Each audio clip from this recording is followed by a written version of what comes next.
सारी दुनिया कहती जिसे सबसे पावन धाम, श्री रावणेश्वर वैद्यनाथ है वो सुंदर नाम।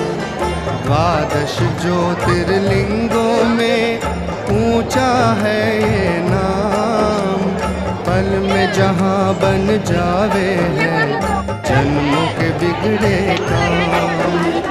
मनोकामना लिंग है ये सबकी पुरावे आस, जहाँ से कोई लौट के कभी गया न निराश। पारस हो जावे